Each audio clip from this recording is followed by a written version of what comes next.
All right, so I'm talking to Craig Zuger, who's an artist, Western artist in the United States. Western, he lives in the West. He lives in the Willamette. I think that's the Willamette Valley in Oregon. Is that right? The river is the Willamette?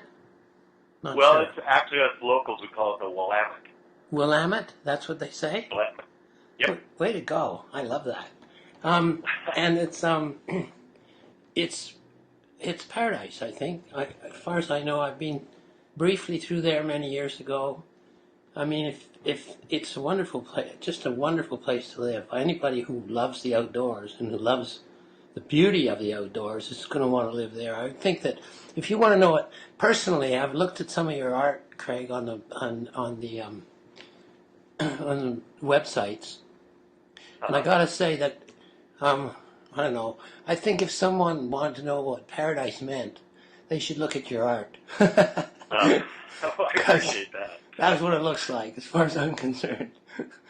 Wow. Anyway, tell me, fine detail, uh, outdoor animals, countryside, wild countryside, just beautiful.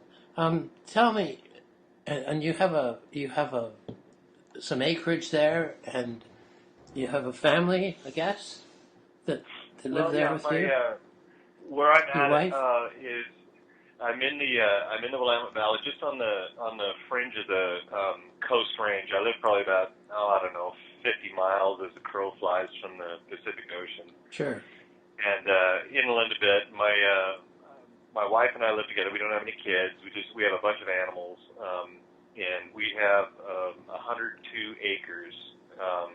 It's kind of tucked into this little valley area with a lot of creek runoff and real nice habitat for wildlife, and we've been actually working with the Department of Forestry and with the Federal Fish and Wildlife on a white oak restoration program and preserving the area, which is becoming more and more increasingly rare because of development, that kind of thing. Sure. So we decided that what we want to do is preserve this area for the native wildflowers, and different plant species, and that kind of thing. So That's just wonderful. How did you? That's just wonderful, and the art, of course, will help with that when people see it.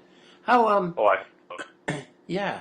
How did you get started? Like, what brought you into painting the way you do?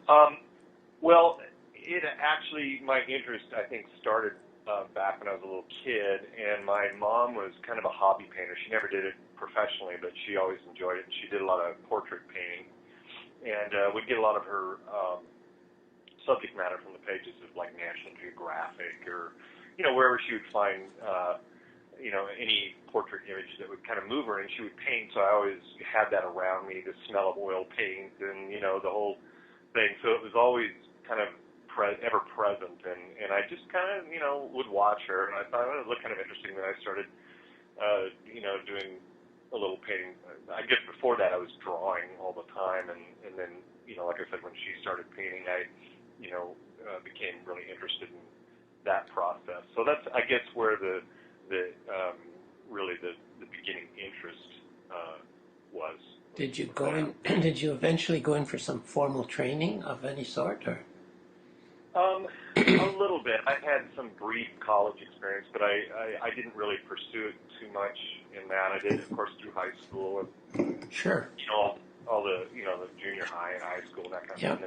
And a little bit when I had a couple years in college, and I took a little bit there. But for the most part, it's been just kind of, I hate to really use the term self-taught, but I educated myself. And Sure. I still am. I always will. That's kind of how I think that Of works. course. Is we always.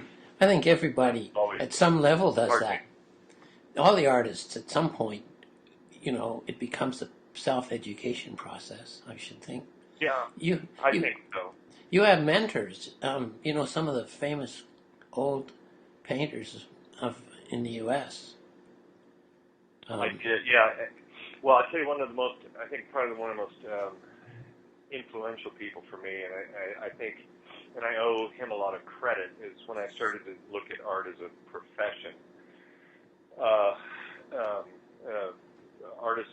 Isaac. I'm sure a lot of people know who he is. You know, he's a very renowned wildlife artist, and he was mentored by Robert Bateman, Canadian artist, and Terry Isaac now lives in British Columbia, and before that, he lived here in just outside of or in Salem, Oregon, just outside of where I'm at now. In fact, I lived in Salem when I met Terry, and he was very instrumental in kind of pointing out what is going to be required of me as a professional artist. And so I always have a level of gratitude. For sure. That's a wonderful angel to come into your life at the right time. Oh, no kidding.